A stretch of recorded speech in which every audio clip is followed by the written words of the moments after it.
el cual hoy día vamos a tomar, que es muy importante, sobre un personaje tarmatambino, el cual es parte de nuestra historia, sobre todo una antesala para lo que vendría a ser la independencia de Tarma.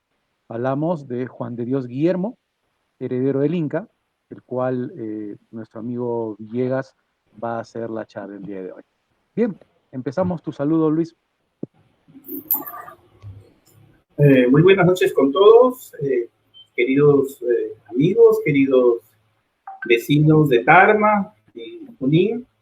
Quiero agradecer, como siempre, a la Municipalidad de Tarma por permitirnos a nosotros, los investigadores sociales, presentar un poco de nuestros trabajos de investigación. A Eric, que comanda este equipo juntamente con otros profesionales de la Municipalidad de Tarma, también mi agradecimiento. El día de hoy voy a hablar sobre la insurrección meditada en Tarmatambo. El caso de un emisario seductor llamado Antonio Rodríguez, el astuto heredero del Inca, Juan de Dios Guillermo, y la vigencia de Tarmatambo previa a la independencia. ¿Se ve la pantalla, Eric? Sí se ve. ¿Se ve la portada? Sí. Continuemos. Okay. Nos localizamos, como ustedes saben, en Tarma. Tarma está ubicada en la parte central del Perú. Y históricamente, como hemos estado recordando estas últimas semanas, estos últimos meses, tiene una ocupación humana muy larga, de más de 10.000 años, ¿no? Con las primeras ocupaciones en las partes altas de los valles, en abrigos, y hemos revisado durante algunas presentaciones lo importante que ha sido siempre la presencia del hombre en esta parte de la Sierra Central o de los Andes centrales. Conocemos Tarmatambo, vamos a continuar seguramente las siguientes semanas presentando más información arqueológica e histórica sobre Tarma y Tarmatambo. Hoy día les voy a presentar un documento que tiene una fuente primaria, que son las declaraciones y confesiones sobre los movimientos subversivos en la rebelión de Huánuco de 1812.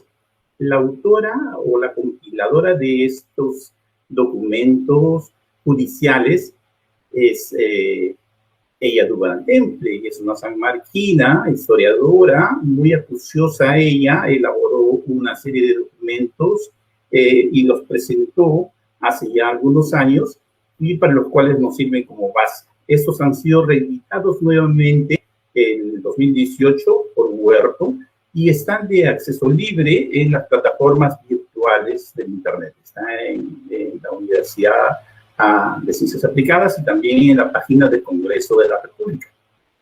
A este personaje, hace ya algunos años, han habido varios historiadores, ellos mismos insudos, han trabajado diversos temas en relación a las insurrecciones previas a la independencia de 1821.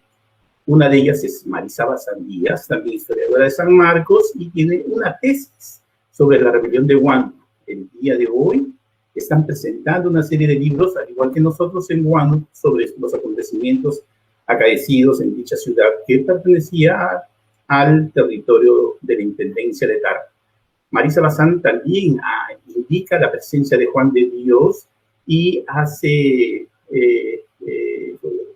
notar la presencia de este personaje para este proceso de independencia.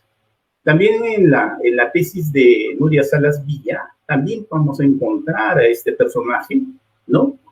Como parte de las revueltas indígenas en el Perú tardo colonial, se llama su tesis.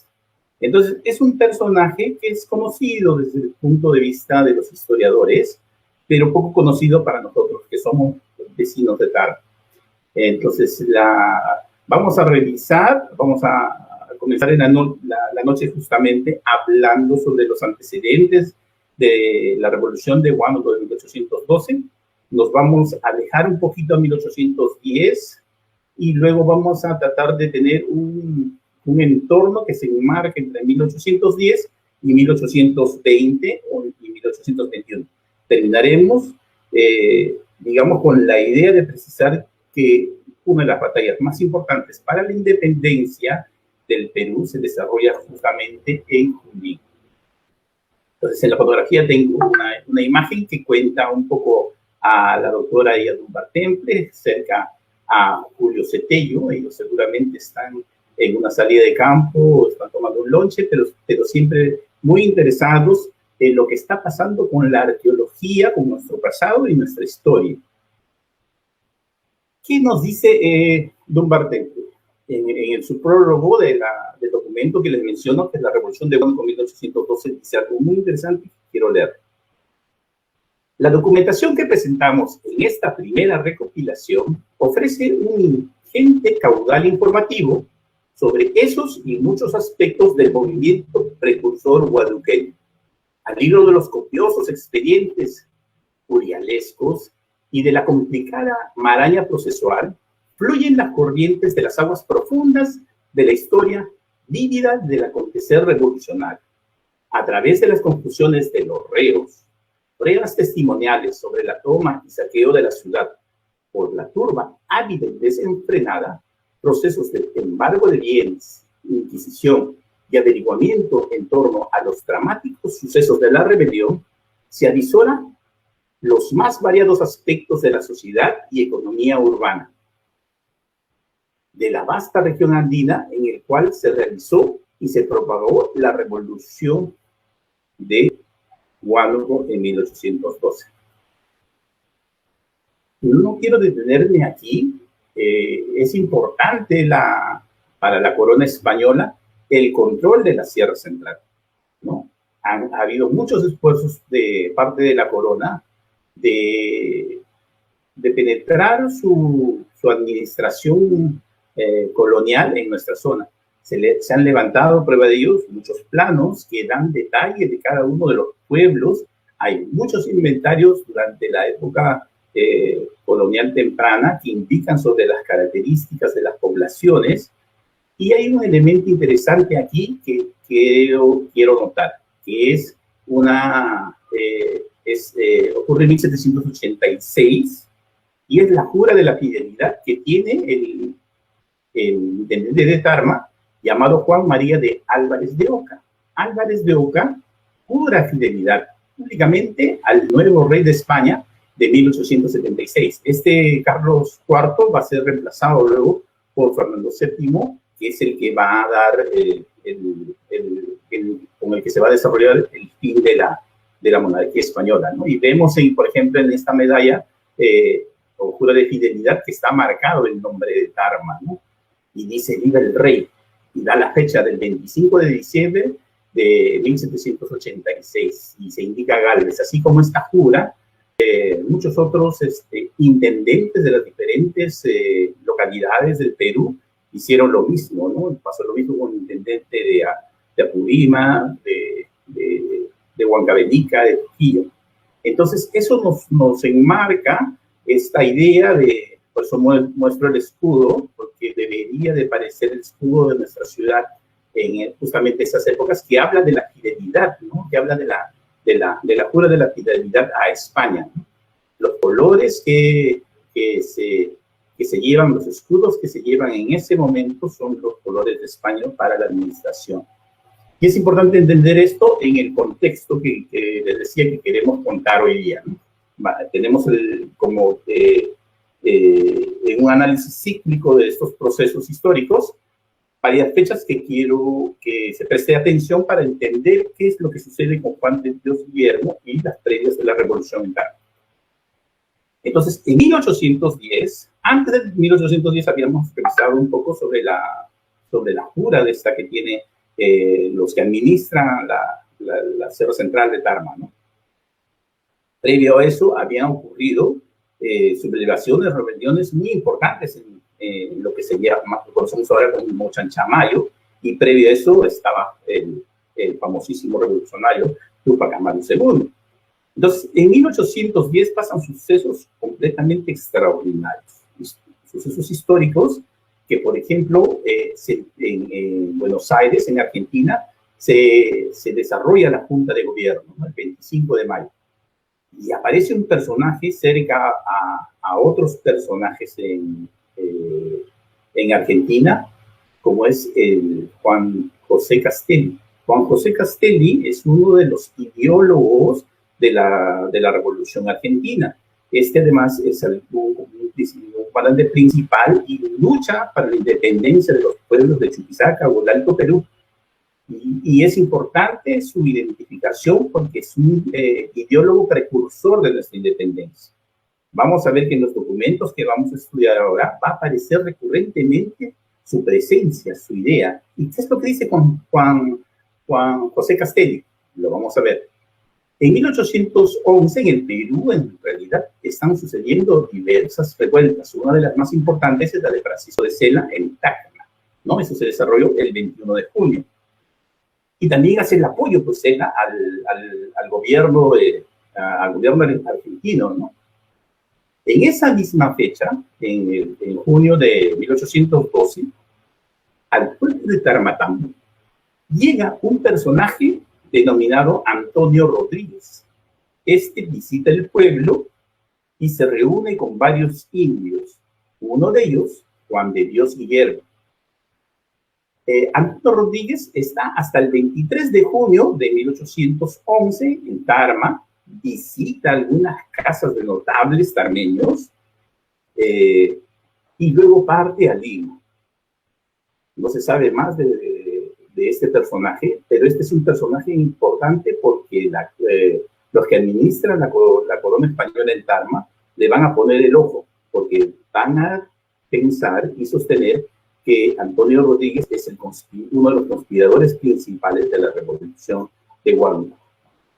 Entonces, en 1812, en enero, José de San Martín está cruzando desde Londres el Atlántico para justamente iniciar la campaña de independencia. Europa está pasando unos momentos bastante tensos, ¿no? Napoleón está apoderándose de los reinos de España y los documentos en la Corte de Cádiz cada vez se están haciendo más concretos y apoyando a la República. ¿Qué sucede? El 2 de marzo, ya don Ignacio Valdivieso, que sospecha de algunas conspiraciones, empieza a hacer algunas pesquisas, ¿sí? El 12 de abril, Valdivieso escucha conversar a algunos indios la supuesta sublevación al rey. ¿Sí? El 16 de abril inicia el juicio de Juan de Dios Guillermo. Del 3 al 9 de junio, los indios de Tarmatambo suplican su libertad y esta es concedida bajo fianza. ¿Sí? El 17 de junio se solicita la requisitoria para un sospechoso en Huancavelica que tiene las características de Antonio Rodríguez. Y para el 1820, como ustedes ya saben, en Tarma se está firmando el Acta de Independencia. Vamos a analizar cuáles son las características de ese momento y cómo estos personajes que nosotros encontramos unos 8 años antes son relevantes en la firma del Acta de Independencia de Tarma. En Tarma corría la segunda semana de marzo de 1812. Vivían las gentes, como de costumbre, sus habituales labores: el comercio, el cultivo de sus chacras, el intercambio de productos como la papa y el maíz. Los indios, criollos y chapetones españoles concluían la celebración de la Semana Santa. Algunos de ellos, quechohablantes, oían misa y se confesaban pecados en la iglesia de Santana de Pampas. Otros secretamente conspiraban contra el rey y el imperio. Ellos, 8 años después, lograrían la independencia de Tarma.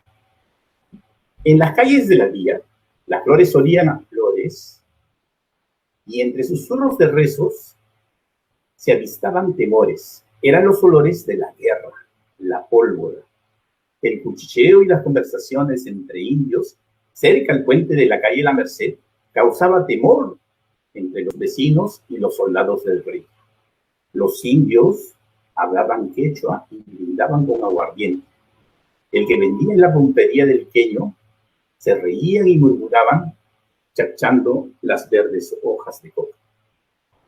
De pronto la rebelión perturbaría la tranquilidad de los tarmeños. La gente de esta vía sería testigo de las consecuencias de la rebelión de Huánuco y Panatahuas.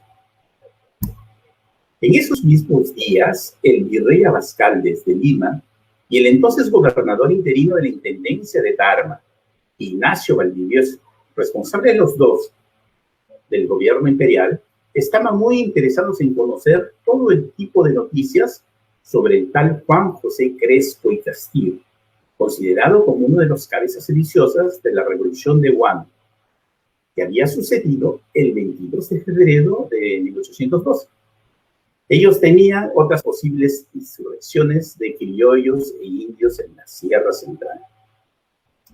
Es por ello que don Ignacio Valdivieso, en la productiva, noble y leal villa de Tarma, comenzó una serie de pesquisas reuniendo bajo juramento de la señal de la cruz a varios indios quechohablantes de Tarmatambo y algunos vecinos de Tarma, ya que después de rápidas investigaciones, pesquisas secretas y cuestionamientos, pensaban que se pretendía una insurrección contra el rey. Valdivieso documentó de la mano del escribano público Nicolás de Berroa al menos 87 documentos que son de interés de este estudio. De las declaraciones de los detenidos e implicados, presos todos, podemos comprender el ambiente social y el entorno del indio llamado Juan de Dios Guillermo y sus ideales independentistas 8 años antes de la firma de la temprana Acta de Independencia de la ciudad predilecta de Tarma. Entonces vemos que Juan de Dios Guillermo junto a unos vecinos de Tarmatambo y Tarma pasan ante el juzgado en la cárcel de Tarma, juicio por esta supuesta rebelión. Para entender este fenómeno, vamos a tratar nuevamente, como les dije, sobre 3 personajes: Juan de Dios Guillermo, Antonio de Rodríguez y Juan José Castello. ¿Por qué es importante, por ejemplo, Antonio de Rodríguez? Rodríguez es importante porque él llevaba las noticias de lo que sucedía en Europa. Decía, por ejemplo, que Fernando VII estaba preso y que en Jerusalén había renunciado al cargo del rey de España. Y efectivamente eso es lo que había sucedido unos años previos, ¿no? Como les mencionaba, hay una crisis en Europa. Napoleón se ha acercado completamente a España y está su hermano en cambio del rey. Y todo ese movimiento es propicio para la independencia del Perú. Rodríguez tenía un aspecto peculiar. Acudía a misa, sabía leer y escribir. Era amestizado. Llegó montado una mula y una yegua. Llevaba barba colorada. Portaba birrete de color azul, calzado con media negra, vestido de piel o ante, y poncho de fresalía de daditos. Portaba una alforja y un sable. Llevaba una maleta con papeles subversivos contra la corona, entre los cuales destacaba el retrato de Inca. Era también muy misterioso, pues nunca dijo exactamente de dónde venía.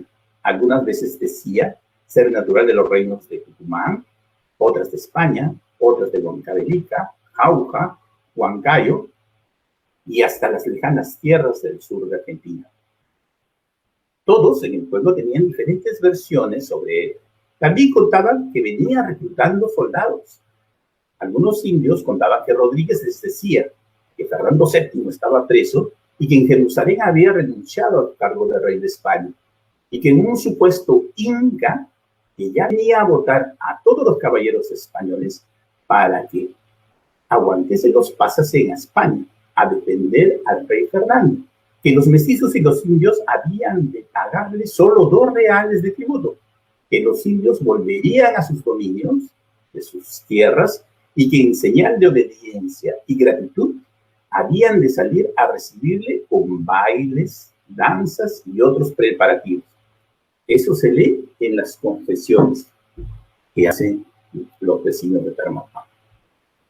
José Castelli es un personaje realmente importantísimo, que junto a Belgrano en Argentina son los ideólogos, precursores y militares de la independencia americana. Es un personaje que aparece muy seguido en la boca de los indios de esa época. ¿Y por qué? Porque Juan José Castelli, después de una de las batallas en el Alto Perú, dijo: los indios son y deben ser reputados con igual opción que los demás habitantes nacionales a todos sus cargos, empleos, destinos, honores y distinciones por la igualdad de derechos de ciudadanos, sin otra diferencia que la que preste mérito y aptitud. Teníamos una patria de indios y una patria de españoles. La patria de españoles estaba administrada por la colonia, por el rey de España, y la patria de indios estaba administrada por los curacas locales. Lo que decía Castelli en este manifiesto es que los indios deberían tener las mismas características de derechos que los criollos españoles. Por eso que es importante. Juan José Castelli es un personaje que todavía hay que estudiarlo más. La conspiración ideológica. Unos meses después de la partida del conspirador Rodríguez, Tarma no sería la misma. El rumor dejado en el pueblo era de mucho temer entre los chapetones. Causaba consternación, confusión y mucho miedo. Algunos testigos dicen haber visto la misma imagen del rey Inca. Ese correr la bola ya no era un chisme, era frecuente y subía de tono cada día, indicando que estaba muy pronta la libertad. Muchos estaban consternados por la peregrina noticia de la renuncia y muerte de Fernando VII. Y otras noticias como que Castelli, el famoso heredor de Mayo, había asumido el generalato de las 7 provincias de la intendencia. Eso mencionaban, que Castelli ya está llegando, o sea, que ya ha tomado los pueblos de Jauja, que ya está en Huancayo, ¿no? Retornando así en el imaginario colectivo el fuerte y antiguo mito de la reestructuración del imperio inca. Es ahí donde aparece Juan de Dios Guillermo en Tramatamba. Es un personaje del cual no hay muchas referencias. Debe de tener aproximadamente 50 años de edad. Es quechohablante, pero también entiende el castellano o el español. Es iletrado, no sabe escribir, asistía a misas, pues participaba en las ceremonias de la Semana Santa, y su principal oficio era ser labrador, un campesino. Su esposa, la cual también va de la mano en sus aventuras, y luego, bueno, por estrategia seguramente niega la insurrección de Juan de Dios Guillermo, se llama Lorenza de Amaro. Entonces, los indios sufrían expoliación, prisión, maltrato, estaban obligados a solamente sembrar para su consumo. Ellos no podían sembrar para vender, solamente era para consumir y para hacer trueque y para pagar de ellos sus tributos. Los españoles hacían de ellos que compren productos que son innecesarios. Hay una carga excesiva de tributos. La revolución de Huánuco justamente explota por eso, pero básicamente porque prohíbe el comercio del tabaco, los ojos del tabaco, que era, digamos, un bien muy importante para la gente de esa época. Juan de Dios Guillermo. Un informante cuenta sobre Rodríguez y Guillermo, ellos estando en Tarmatán, y dice el informante: sugestionaban a los indios con la promesa de la proximidad de Castelli o Castelli Inca, y con la venida del rey Inca, calzando collantes de plata, que erigiría su casa real en Tarmatambo, al cual debían recibir bailando a la moda de los chimos antiguos. Otro reo informante sobre Juan Guillermo dice que apareció una vez de que es un descendiente de Lípica, que venía a matar a los españoles, a quitarles sus casas y haciendas para que los indios fuesen nuevamente dueños de ellas. La declaración de un vecino llamado León Guisa es importante e interesante. El indio sucedía ser vasallo fiel del rey, un indio tarmatandino, y acusó directamente a Juan Guillermo y a sus amigos, indicando que él y los vecinos no eran de su partido. Los que no eran de su partido sufrían hostigamiento, amenazas hasta violencia. Dijo que Juan Guillermo estaba a favor de las revueltas, pues cuenta que junto a otros vecinos de su partido mascaban coca, alegrándose de sobremanera al saber que las noticias de la rebelión de Huánuco y Palatahuas había sido de éxito. Eso fueron los primeros días. León escuchó a Guillermo decir que uno de sus objetivos, luego de que se coronara él mismo como nuevo Inca en Tarmatambo, era tomar el poder y el control. Dice León Guisa que hará su casa real en el pueblo viejo cerca de Tarmatambo, que se apoderará de los ganados del venerable cura de esta doctrina, de los del caballero coronel Cárdenas, de su mayordomo Mariano Gallardo, y que paseando este jueves último por mi casa, dijo: anda, perro cholo, que en breve caerás. Y lo mismo refiere a todos los blancos. Guisa indica dos nombres interesantes que vamos a seguirlos. Uno de ellos es el coronel Cárdenas, uno de los firmantes del acta de la independencia de Tarma.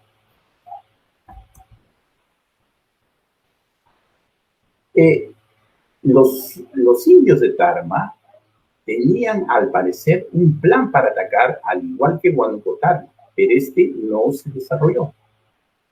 Un reo cuenta que pasando el declarante una de las tardes en la próxima pasada Pascua de Resurrección por la calle nueva que llaman de la Merced, esquina de las casas del sargento mayor veterano de estas milicias, don Joseph de Moreno, y don Alonso Cavieres, en compañía de su hija Encarnación Nino, oyó a un indio nombrado Gabino Maita, que parlaba con otros 3 indios en su lengua, chachando o mascando coco, y estos decían que si hubiera bajado esos, que los que estaban esperando con ganas en el cerro de San Juan a caer por el cuartel, ya hubiésemos acabado con los perros blancos. Ya no hubiese quedado ni aún más sus pasos. Luego, dicho Gabino vio al declarante con su hija, dio con el codo a los que otros, para que se cayesen, guardaron silencio. Entonces, son muchas declaraciones que hacen muchas historias en relación a lo que sucedió en ese momento. Vamos a avanzar un poco con el tema de la defensa de Juan de Dios Guillermo. Y acá quiero precisar en algunos puntos que son clave del negro. Uno, que es Acochay, que es la hacienda del coronel don Lorenzo Antonio de Cárdenas, firmante del acta de la independencia, y José Cáceres, que también está en la declaración del acta de independencia de Tarma. Y vamos a ver cuál es el papel de estas dos personas, Lorenzo Antonio de Cárdenas y José Cáceres. En dicho juicio, Juan de Dios Guillermo se defendió ante las acusaciones verbales de sus vecinos, diciendo que eran falsos los cargos imputados, que no era él el que se sentía alegre por la revolución en Huánuco, más bien fue Guillermo, un tal León, el que contó con alegría diciendo: ya no pagaremos lo que debemos de las mulas a los blancos. Juan de Dios Guillermo dijo que él tenía un pleito muy reñido y largo sobre las tierras de Acotay con el coronel don Lorenzo Antonio de Cárdenas, y que efectivamente una vez dijo que ya breve vendría el Inca a restituir a los indios, pero que nunca dijo que mataría o le quitaría la vida a este. Algunos otros vecinos que firman la libertad de los presos de que estaban en la cárcel de Tarma son Pascual Galarza, Lorenzo Samaniego, don Juan de Suárez, José Cáceres, que es uno de los firmantes del acta, Marcelino Atencio, Manuel de Córdoba, José Suárez, Paredes. Esta lista es interesante porque si nosotros hacemos un rastreo de estos personajes estuvieron a favor de la conducta de los indios, ¿no? Entonces, habla mucho de ellos. Sería interesante continuar con la investigación, por ejemplo, de José de Casas. Entonces, la lista de los indios que fueron apresados es esta. Vamos a ver algunos apellidos y algunos nombres que son muy conocidos para nosotros en Tarma, ¿no? Amaro, Mendoza, Pienso de Maya, García, Narváez, Canchán, Flores, Villegas, Alvarino, Galarlo, Casas, Maita, Jorge, Gómez, Solórzano, Lavado, Concha, Pacheco, Chacpa, Cosme Guamán, Ollero, Guamán, Parral, Calderón, Pucho, Chacpa, Porras, Inostroza, Gallardo y Villegas. Por el lado español vamos a encontrar algunos otros apellidos: don Juan de Juárez, don Pascual Galarza, Prudencio Calderón, don Manuel de Córdoba, don José Cáceres, que es uno de los firmantes del acta. Muchos eran españoles, otros eran hijos de españoles, y algunos aparecen como Francisco Trinidad de León, aparecen en la firma del acta de independencia, ¿no? Este Francisco Trinidad León también tiene propiedades en Taramambo. En la foto anterior vimos una foto de Álvarez de Arenales al encontrarse con el batallón Numancia en la costa, y se ven los colores, ¿no? Ya de la bandera. Muchos de estos que pertenecían a estos batallones eran, pues, criollos, ¿no? y indios. Carmen Arellano, a la que vamos a tener el gusto de tener a la próxima semana, también hace un análisis del circuito comercial de entradas y salidas, y otra vez identifica un personaje interesante que habíamos visto antes, que es don Lorenzo Antonio de Cárdenas, ¿no? Este está envuelto en una serie de denuncias bastante importantes que desarrolla la corona para que, con el objetivo de que la independencia marche mejor, ¿no? Carmen Arellano hace un análisis muy interesante de lo que está sucediendo con los indios, los mestizos y la tropa, ¿no? Y cuál es la relación entre estos dos grandes núcleos de estados en Tarma en 1812, o antes de 1812 en este caso. Entre las autoridades españolas que identificamos en Tarma para 1812, en base a estos documentos, vamos a tener a Lorenzo Antonio de Cárdenas, a Basilio Ballina, a Esteban Espinosa, a Francisco Bruno de López, José Reynoso, José Sotelo, Mariano Gallardo, Nicolás de Berroa, Antonio Velázquez y Ignacio Valdivieso. Algunos de ellos, durante la Revolución, no los vamos a encontrar, hemos rastreado algunos de ellos y no los encontramos. Los únicos que están quedando son don Lorenzo Antonio de Cárdenas, que tenía haciendas diferentes partes de Tarma, de Huánuco y de Cerro de Pascua. Entonces, justamente lo que quería mostrar acá es esto. La presencia de los indios de Tarma no se está graficando, materializando en el acta de independencia. En el acta de independencia de Tarma, que bien se está estudiando todas estas semanas, aparecen muchos nombres, como hemos visto, pero a mí me parece interesante algo. El caso de don Lorenzo Antonio de Cárdenas y Hurtado de Mendoza es un español. Como les dije, es el dueño de varias haciendas en Tarma. Don Lorenzo Antonio de Cárdenas tiene varios hijos: Juan Manuel, Leandra, Agüeda y Juan Evangelista. Dos de sus hijos, los varones, porque la acta solamente la firman los varones, que es Juan Manuel y Juan Evangelista de Cárdenas, firman el acta de independencia. La esposa del esposo de la hija de don Lorenzo Antonio de Cárdenas, Leandra de Cárdenas Collado, José de Santa María, también firma el acta de independencia. Y el esposo, Ambrosio Parra, también firma el acta de independencia y él es casado con Agüeda de Cárdenas Collado, hijo de don Lorenzo Ávila Collado. También vamos a ver que luego el hermano de Francisco de Paula de Otero y Goyeneche, Luis Otero y Goyeneche, es casada con Manuela de Parra Cárdenas, que es la hija también de Agüeda de Cárdenas Collado. O sea, hay muchos hijos de españoles. Habría que hacer un estudio más concienzudo, pero por lo que vemos rápidamente, hay muchos españoles o hijos de españoles que están firmando el acta de independencia. Y como vecinos notables, no encontramos a nadie de la relación de la rebelión de Juan de Dios Guillermo. El único que aparece, como habíamos dicho, es el que paga la fianza de Juan de Dios Guillermo. Es muy posible que haya sido también un conspirador de 1812. Para concluir, ¿cómo entendemos la presencia de Juan de Dios Guillermo en esta rebelión? Yo creo que hay dos fenómenos. El fenómeno independentista que viene desde el sur, ¿no?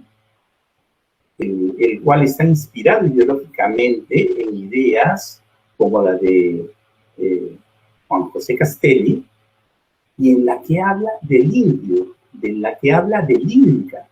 Y esos símbolos, o esa materialidad ideológica, está expresada en los símbolos más tempranos de nuestra independencia. No en el escudo del camino, sino en la primera bandera.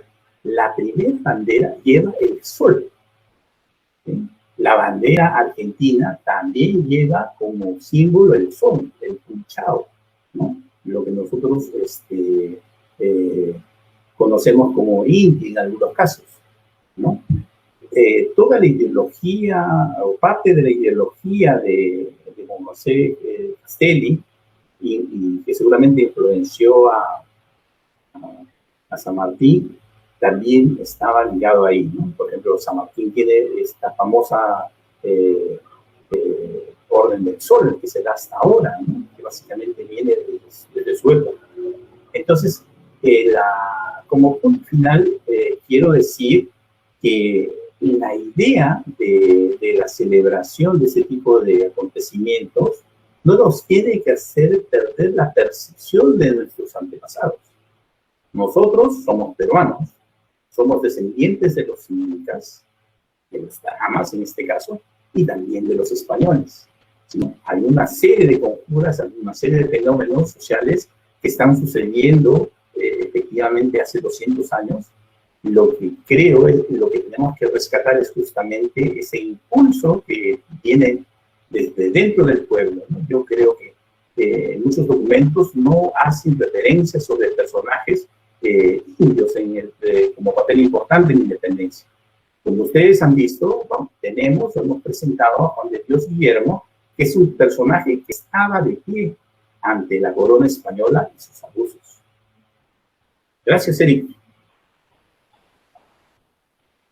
Sí, Luis, de verdad es muy interesante escuchar, sobre todo el hecho de que mucho antes de lo que sucede en 1820, sobre todo el 28 de noviembre, vemos ya un movimiento, sobre todo en la zona de Tarmatambo, de acuerdo a lo que tú nos indicas. Vemos apellidos muy conocidos, pero el hecho también es ver a Juan de Dios Guillermo cómo, en cierto modo, escucha, ¿no? Escucha a Antonio Rodríguez, el año 1811, con sus ideas ya liberales, y sobre todo trayendo noticias de Europa, la caída sobre todo del rey ahí en España, Bonaparte estaba ya, digamos, en el territorio español, y las ideas liberales venían a América. Y creo que Juan de Dios absorbe estas ideas y vemos muchos nombres tarmatambinos, apellidos tarmatambinos y todavía también apellidos de acá de la ciudad de Tarma, que fueron parte de esta sublevación de 1812. Creo que esto es importante para nosotros. Mi pregunta sería, porque hay nombres que más o menos se está verificando, el papel de Juan de Dios y el papel de, digamos, los criollos en Tarma. De acuerdo a lo que tú nos mencionas, los criollos apoyaron esta supuesta o lo que iba a ser la revuelta de Juan de Dios en Tarmatambo? Mira, hay un preso que cuenta de que Juan de Dios Guillermo y Rodríguez fueron a Tarma y visitaron las casas de algunos notables en Tarma. Entonces, en su cita, él indica, ¿no?, que ellos se han juntado con gente que vivía en Tarma, pero que no podía dar nombre porque no los conocía. Habla, por ejemplo, de un lunarejo, ¿no? Dice, se han reunido en la casa con un lunarejo y han visitado la casa de los notables de Tarma, ¿no? O sea, estaban inspeccionando dónde vivía los que administraban la corona española. Entonces, ese personaje, no tenemos el nombre de eso, porque si seguramente hubiese dado con el nombre, esa persona hubiese sido apresada y siendo español hubiese tenido un juicio completamente diferente al juicio que tienen los indios. Los indios tienen una forma diferente de ser juzgados, pero no lo tenemos. Yo sospecho que puede ser José Cáceres, ¿no? También sospecho que ese personaje puede haber sido uno de los vecinos Cárdenas, ¿no? Entonces, todavía hay que investigar o indagar sobre la presencia de estos. O sea, tenemos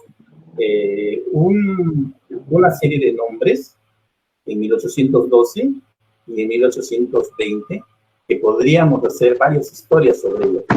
Pero definitivamente los criollos no están contentos con la nueva organización administrativa del Imperio Español ahí, ¿sí? Hay mucho descontento entre ellos por cómo se están desarrollando las actividades, ¿no? Básicamente porque el rey de España no existe. Es como si actualmente nosotros no tendríamos presidente, ¿no? Y hay una desorganización completa en ese gobierno, ¿sí? Luego el rey va a retornar a su mandato y va a hacer nuevas reformas que aún van a oprimir más. ¿Y cuál es la forma de opresión más sencilla? Elevando los impuestos. ¿Y a quién le quitan los impuestos? Es a los mismos criollos, ¿no? A los mismos hijos de criollos y a los indios, ¿no? Claro, y justamente tú mencionas a José Cáceres, Cáceres con X, creo que antiguamente se escribía de ese modo, es parte del acta de independencia, la firma del acta de independencia, ¿no? Y vemos su papel en el hecho de pagar, sobre todo, la fianza para Juan de Dios. Creo que estos datos son muy importantes, Luis, porque nos abre mucho más el abanico de que Tarma tiene mucha historia. Nuestros hermanos tarmatambinos fueron partícipes de esta historia. Hablamos de que posterior a eso se dan diferentes acciones en Tarmatambo y creo que esto va hasta la guerra con Chile, que eso ya es otro tema muy interesante. Creo que tenemos que trabajarlo más, como tú dices, estos estudios. Posterior al 28, sé que vamos a continuar con mucho más charlas para aclarar la historia de Tarma. De verdad te agradezco mucho. Y hay un punto que también me quedó sobre José Castelli. Él hablaba sobre la igualdad que tenían que tener los indios, casi igual, casi como Fray Calixto de Tupac Inca, que siglos atrás lo había dicho, ¿no?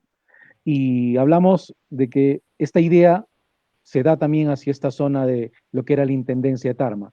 Hablabas de la revuelta de Huánuco, que era parte del territorio de la intendencia de Tarma, y que a la par, casi más o menos, el año 1812, Huánuco sí logra hacer, digamos, una revuelta, la cual creo que también es opacada, pero en Tarma no se llega a dar por temas, digamos, de soplo, ¿no? Es un tema más o menos como de acuerdo a lo que hemos estado escuchando el día de hoy. Lorena, algo que tengas también que acotar. Eric, ¿cómo estás? Buenas noches, Luis.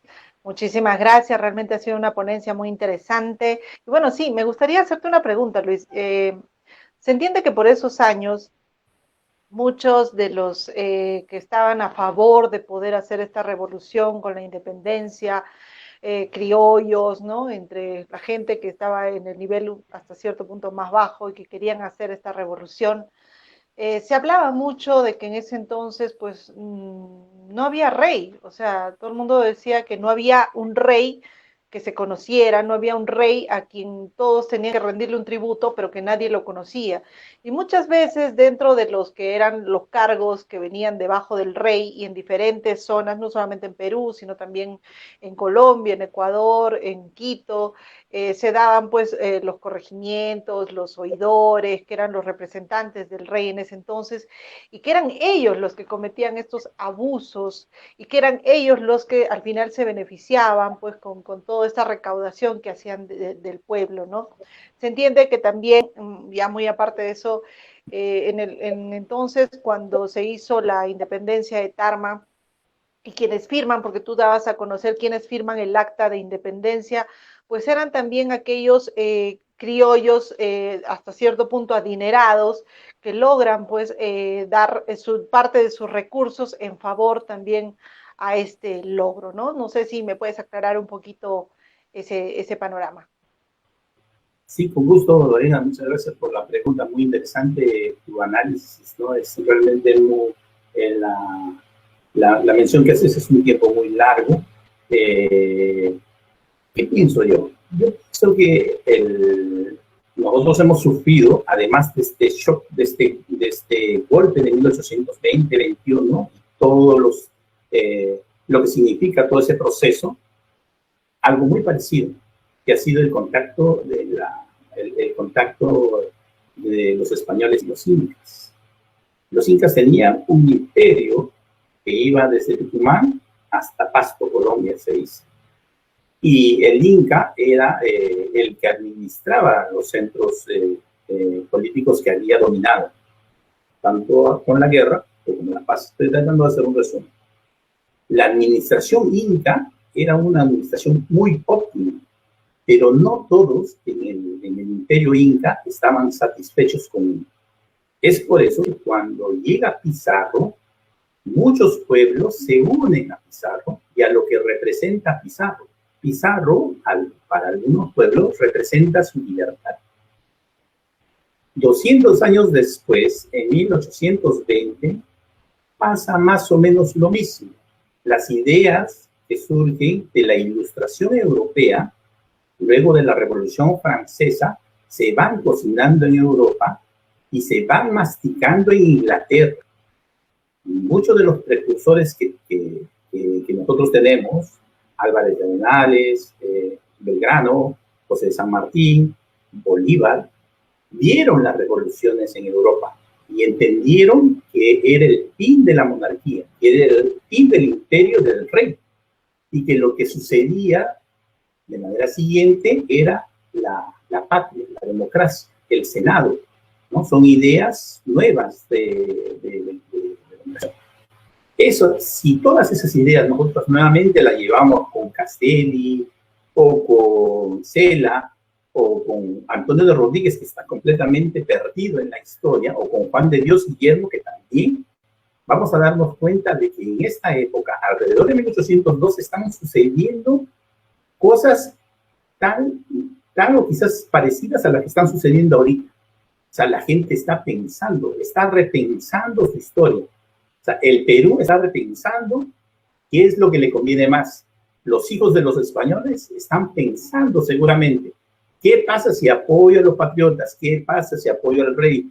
¿Qué pasa si es que sucede esto? ¿Qué pasa si Juan de Dios Guillermo, o un indio o su hijo, etcétera, llega al poder? ¿Qué pasa si aparece el ejército libertario de San Martín y nos quita nuestras tierras? O sea, hay un montón de conclusiones que creo que son importantes entenderlas, ¿no? Entenderlas, digamos, poco a poco, para saber realmente qué significa la independencia del Perú, qué significa la independencia de Tarma, qué significa la independencia del Perú.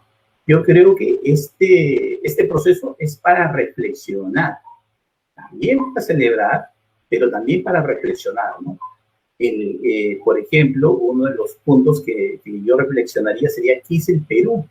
¿Qué es el Perú a partir de esta acta de independencia? ¿Qué es el peruano a partir de la firma de esta acta?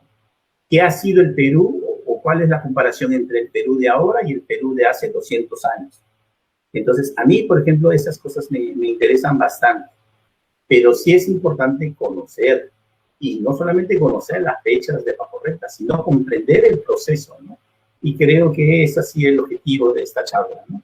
Tratar de tener una visión general de lo que está sucediendo antes de 1820 en Tarma.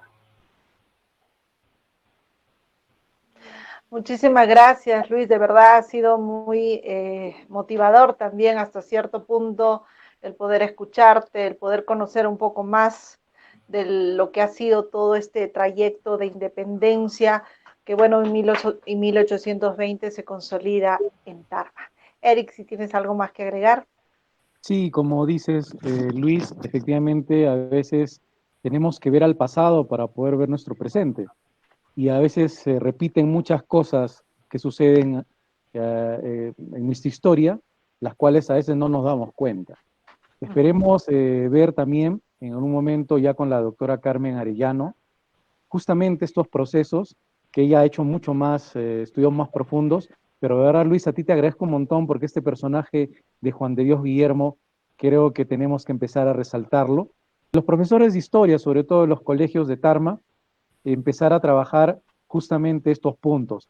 Tenemos mucho por valorar nuestra historia local, porque creo que nosotros empezamos a dar mucha de nuestros personajes antes de la independencia, como Juan Santos Atahualpa, también tenemos ahora Juan de Dios, y hay otros personajes más que van a ir apareciendo, y esto hay que rescatarlo.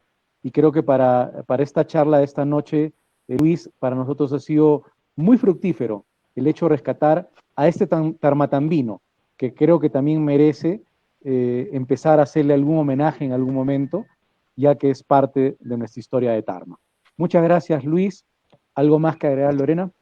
Sí, yo quiero agradecerte, Luis, por este apoyo importantísimo. Como dice Eric, hay que investigar mucho más sobre Juan de Dios Guillermo, hay que ver la forma de poder establecerle también pues fechas importantes donde se le pueda hacer un acto conmemorativo o un día especial de poder conmemorar pues lo que ha hecho Juan de Dios Guillermo y sobre todo siendo tarmatambino.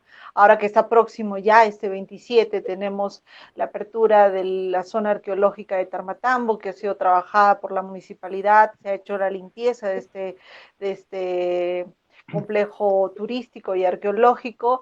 También se va a abrir pues el cementerio de Tarmatambo, lugar donde se ha considerado, existen muchas personas que participaron durante este momento de independencia, también en el momento de la guerra con Chile. Así que son personas que de repente no figuran en un acta de independencia, muchos no figuran en un libro, como muchas mujeres que también no figuran dentro de la historia, ¿no? Pero sin embargo es importante poder resaltar y eso es una tarea que tenemos que hacer a partir de hoy en adelante. Recordarles que mañana empiezan nuestras actividades por el Día de la Gratitud. Acompañarnos, por favor, a quienes estén viendo esta transmisión que hace la municipalidad y esperemos pues contar con todos ustedes en este mes patriota, el mes que todos debemos embanderar nuestras casas, el mes que todos debemos sentirnos más orgullosos de ser tarmeños y también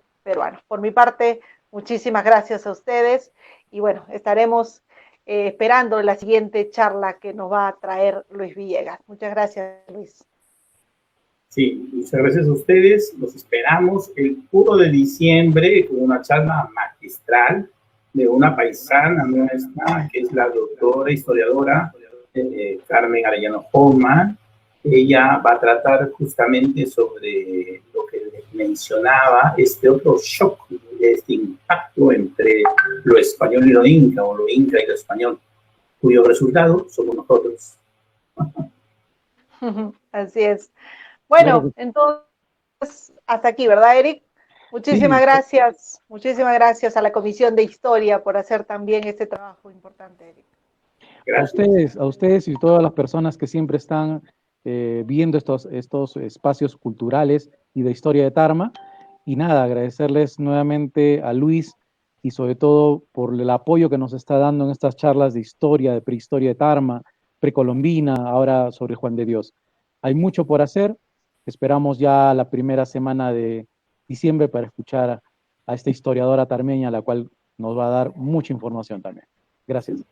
Bien, muy buenas noches. Gracias al equipo de informática de la Municipalidad Provincial de Tarma que hace posible estas transmisiones. Muy buenas noches con todos. Buenas noches. Buenas noches.